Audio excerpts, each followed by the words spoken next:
ஐயையோ! நாங்க பச்சை சட்டை போட்டிருக்கோமே ஒழிய, நாங்க பாகிஸ்தான் கிடையாது. நாங்க வந்து பங்களாதேஷ்ங்க. 2 சொன்னா கூட யாருமே நம்புறாங்க இல்ல. எந்த மாதிரி தான் பங்களாதேஷ் டீம்ட நிலைமை போகுது. நேத்து என்ன நடந்தான்டா?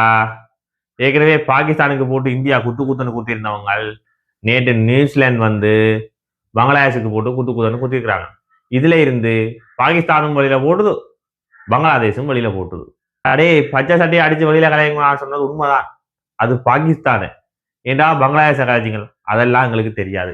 பச்சை சட்டை போட்டா அடிப்போம். பச்சை சட்டை போட்ட எவனுமே கப்படிக்க கூடாது என்ற ஒரு குறிக்கோள்ல இந்த ஐசிசி டீம் இருக்கிற மாதிரி போட்டு அடிக்க அடிக்கிறாங்க. அடுத்த 2 பச்சை சட்டைக்கும் மேட்ச் இருக்கு போல இருக்கு. அந்த 2 பச்சை சட்டையும் சேர்ந்து ஏதாவது ஒன்று வின் பண்ணும். இல்லாட்டி மழை வந்து ரோ ஆகுதோ இருக்கா. அது அவையிட்ட பிரச்சனை. அவ 2 பேருமே வெளியில போட்டு சொல்லிக்கொண்டு நேற்று நடந்த மேட்ச்ல வந்து பங்களாதேஷ் வந்து வெட்டிங் செய்யுது. சரி வெட்டிங் செஞ்சா ஒரு 300 ரன் அடிப்பாங்கன்னு பார்த்தா அதுதான் இல்ல. பாகிஸ்தான் எப்படி சடசடைன்னு சடைஞ்சு ஓவரை ஃபுல்லா டொட்டாக்கி நாசம் இருப்பாங்களோ அது மாதிரி தான் பங்களாதேஷும். அங்கேயும் கேப்டன் தான் நாசம் இருப்பார், இங்கேயும் கேப்டன் தான் நாசம் இருப்பார்ன்ற மாதிரி சாண்டோ வந்து 110 போல்ல 77 ரன் அடிச்சிருக்கிறேன். சரியோ அவருடைய ஸ்ட்ரைக் ரேட் வந்து 70. சரியோ இது இப்படி இருக்க அங்கால வந்து யாருமே பெருசா சோபிக்காத நிலைமையில, அதாவது வந்து ரஹீம் வந்து சோபிக்கல, முகமதுல்லா சோபிக்கல, மெஹ்டிகாசன் மிராஸ் வந்து சோபிக்கல, முதல் மேட்ச் செஞ்சுரி அடிச்ச ஹெரோடி வந்து அவரும் வந்து வேலைக்கு அவு போயிட்டார். அப்ப வந்து பங்களாதேஷ் நிலைமை ரொம்ப ரொம்ப கேள்விக்குறியா போனதோட மட்டும் இல்லாம மாபெரும் தோல்வியையும் சந்திச்சு இந்த சாம்பியன் ட்ரோஃபில அதிகமான டொட் பால் வச்ச டீம் வந்து பங்களாதேஷ் என்ற பெருமையும் வாய் கொண்டு ஆக வெளியில போடினோம். இருந்தாலும் இன்னொரு மேட்ச் இருக்கு, அதுலயும் டொட் பால் வைப்பாங்க.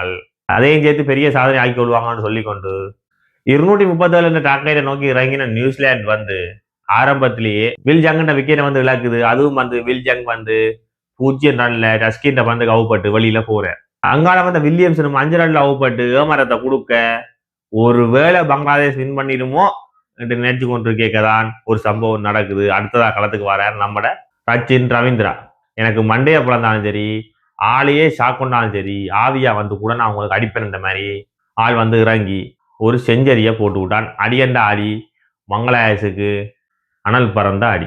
இதுக்கு சப்போர்ட்டா கொன்வே ஒரு 30 ரன்னையும், லதம் வந்து ஒரு 55 ரன்னையும், பிலிப்ஸ் ஒரு 21 ரன்னையும், பிரஸ்வெல் வந்து ஒரு 11 ரன்னையும் நொட் அவுட்டா பெற்று மச்சம் முடிச்சுட்டாங்க.